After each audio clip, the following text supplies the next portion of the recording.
রেলের চাকরিটা হলো, নাকি এখনো টিউশনে পড়াচ্ছ? টিউশনে পড়িয়ে হাত খরচটা ওঠে, এখনো হাত পুড়িয়ে রান্না করো? কাজের মাসিটা তো অর্ধেক দিনই ফাঁকি দিত, এখনো উপরে টিন দেওয়া মেসটাতে থাকো। পারলে দুটো টিউশনি বাড়িয়ে নিও, উপরে ছাদ দেওয়া রুম খোঁজো। মনে পড়ে গরমে খুব কষ্ট পেতে, আর সেই গরমে হাঁপিয়ে হাঁপিয়ে রবিবার হলেই আমার জন্য মাংস রান্না করে দিতে।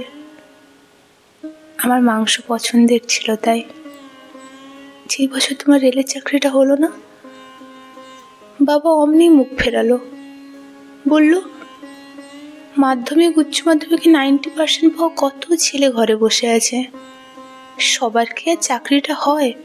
তুই এক কাজ কর, আমার বন্ধুর ছেলে সদ্য আমেরিকা ফেরত, ওকেই বিয়েটা করে নে। আমি ওকে খুব ভালোবাসি বাবা, ও আমায় খুব যত্ন করে। বিয়ে করলে আমি বেকার ছেলেটাকে বিয়ে করবো বাবা? ও ভালোবাসাটা সে রাস্তায় পড়ে থাকে। তুই বিয়ে করলে আমার বন্ধুর ছেলেকেই বিয়ে করবি, আর দেখা নিয়ে ভাবিস না, 2 ভরি সোনা আমি বেশিই দিয়ে দেবো। আর যদি না এটা করিস, তাহলে তাহলে কি বাবা? তাহলে আমি গলায় ফাঁসি দেব বাবা। সদ্য মাহারা মেয়েকে ছোট থেকে বড় করে যদি তাকে মৃত্যু উপহার দিতে হয়, তাহলে আমি তাকে তাই দেব। তুই ছেলেটাকে ফোন করে বলে দে যে তুই ওকে বিয়ে করবি না। আর হ্যাঁ, ছেলেটাকে ফোন করে বলে দে যদি আমাকে পেতে হয় তাহলে আমার বাবাকে চিরতরে হারাতে হবে।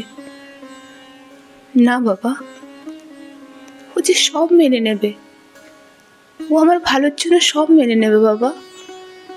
আমি কারোর জন্য তোমাকে হারাতে পারবো না। আমি ওকে বলে দেব, ও সব মেনে নেবে। তারপর 5টা বছর কেটে গেল, চিরতরে হারিয়ে ফেললাম তোমায়। কত খুঁজেছি, কোথাও পাইনি। ফেসবুক, ইনস্টা, টুইটার কোথাও খুঁজে পাইনি। শুনেছি তোমার নাকি মাথার রোগ হয়েছে, ঘর বাড়ি ত্যাগ করেছো, এমনকি শহরও।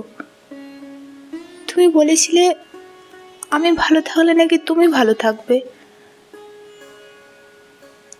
তাহলে